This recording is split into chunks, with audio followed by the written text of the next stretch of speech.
We are talking about deeds, and a deed is the proof of who has title to a property. Deeds are created by attorneys or possibly a title company. So, title is ownership. Proof of it is with this deed, and the deed is publicly recorded with the county recorder's office.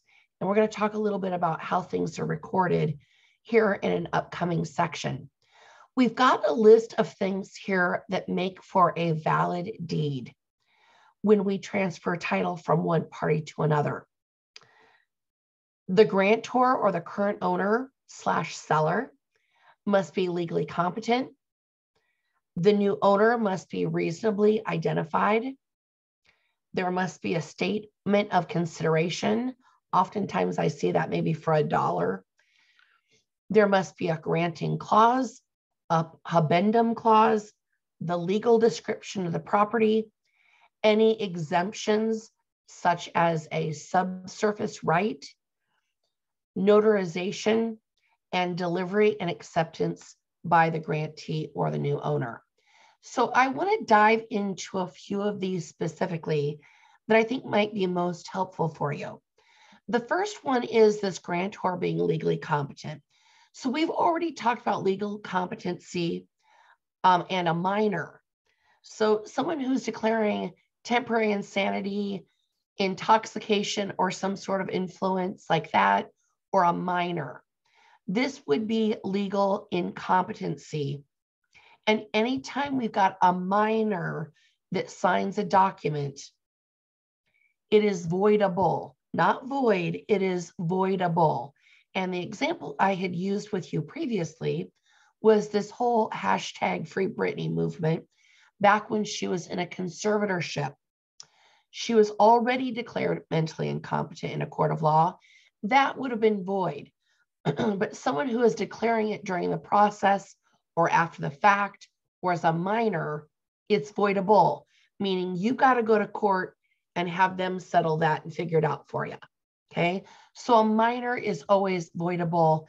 And again, I think you probably all are guaranteed to have something around that for your exam.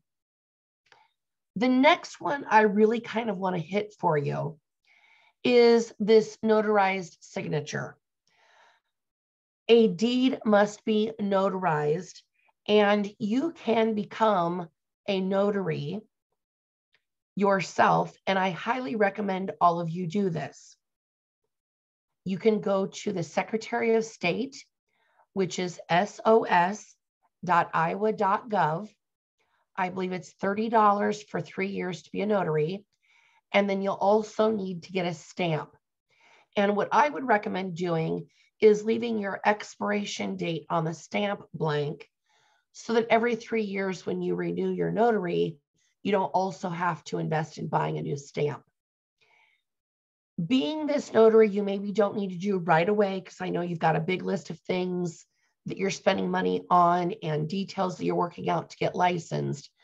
But I would make this a priority once you get licensed to consider, because when you take your first listing, what will happen about 3 to 5 days before closing is there will be a list of closing documents that you can have your seller sign. And I recommend meeting with your seller privately and having them sign a bunch of these miscellaneous closing documents, plus this deed that you can notarize for them. This isn't like the movies. Closing doesn't mean that everyone's going to assemble in this big attorney's room and hash out all these details. No, the contract elements should already be taken care of. All the buyer needs to do is show up and usually sign all of their mortgage documents, make their down payment, and then you can drop off these closing documents, pick up the seller's proceeds. Hopefully they've got a proceeds check at the end and deliver that back to them. Personally, this is a pretty strong opinion of mine for your career, is I really try to avoid buyers and sellers getting together. And here's why. everybody seems to know everybody in the state of Iowa. But at the same time, I do think that that element of separation can be helpful, because every once in a while, one party can say something to the other that is so innocent, but the other party misinterprets it completely. For example, one time I had a seller say to a buyer casually, "Man, mowing that yard is a great workout." Now, he loved mowing the yard. It was about 1/3 of an acre, and he loved that it was a great workout. Guess what the buyers turned on? The yard's too big. We don't want to buy the house anymore.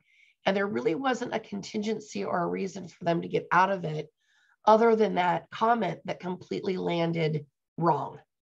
So I would suggest having those parties separate. The seller has no reason to take off work, or especially if they're out of town, return for closing. These documents can be handled with them personally.